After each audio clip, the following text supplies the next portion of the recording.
was a poor woman who lived in a small neighborhood. She didn't have much. Sometimes, she barely had enough food for herself. But there was one thing Amara always had in abundance: kindness. One morning, an elderly woman asked her for food. Amara looked at the little food she had. Then, without hesitation, she gave the woman half of what she had. She smiled and said, "Please, Mama, take this. God will provide for me." Later that day, a hungry little boy came to her. He hadn't eaten since morning. Amara looked at the only meal she had prepared for herself. There was barely enough for one person. But she pushed the plate toward the boy and said, "Come and eat." The boy asked, "But what about you?" Amara smiled and said, "Don't worry about me. Just eat." She watched the boy eat happily, even though her own stomach was empty. People around her didn't understand her. One woman laughed at her and said, "Amara, you are poor, yet you keep giving everything away. When will someone give you something?" Amara simply smiled and said, "I may not have plenty, but I have enough to make someone's burden lighter." The woman shook her head, but Amara continued helping people. She believed that God saw every act of kindness.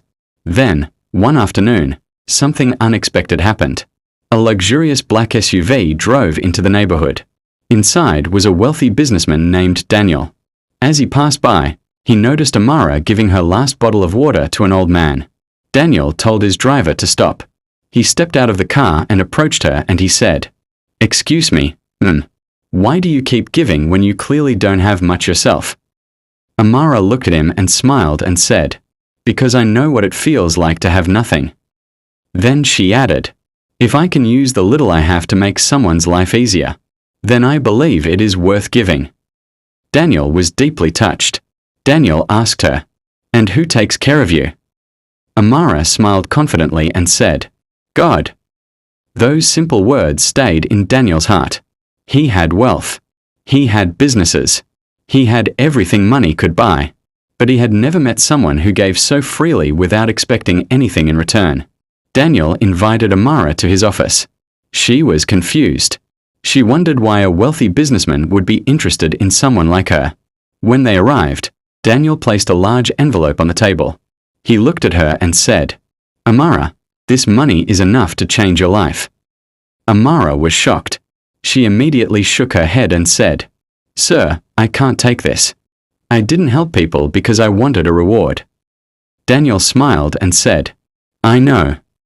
Then he pushed the envelope toward her and said, "That's exactly why I want you to have it." Tears filled Amara's eyes.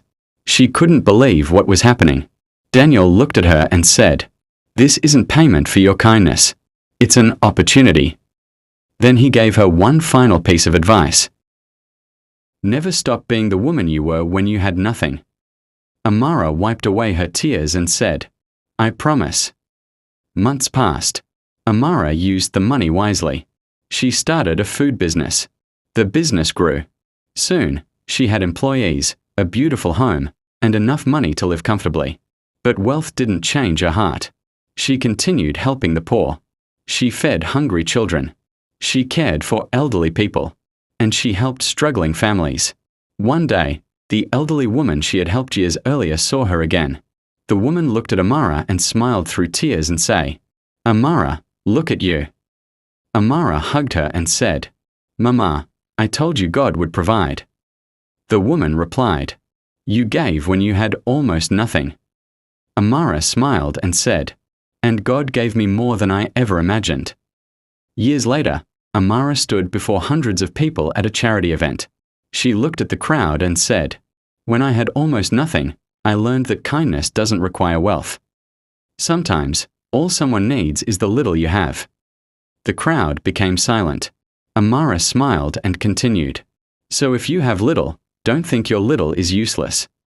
Give with love. Help someone. Encourage someone. Because you never know what God may do with your kindness." And that was the lesson Amara's life taught everyone. You don't have to be rich to be a blessing. Give from the little you have. Because sometimes, the little in your hands can become the beginning of something great.